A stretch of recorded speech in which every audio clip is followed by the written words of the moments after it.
Hello viewers, let's see how to remove location from Instagram post in case if you have privacy concern. This process is very simple and easy. First open Instagram and then click on your picture. Then go up and click these three line or three dots.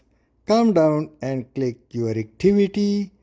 Now come and click posts. Now scroll it towards left and click includes location. And now long click on the post from which you wanna remove location. Now come down and click manage and these three options appear: archive, delete, remove location. So let me click remove location. Once again click remove location and now the location has been removed. But remember, this post has not been deleted, but it has been just moved from include locations to the open front gallery of your Instagram. You can see the same post over here, so hope you would have liked. Thanks for watching.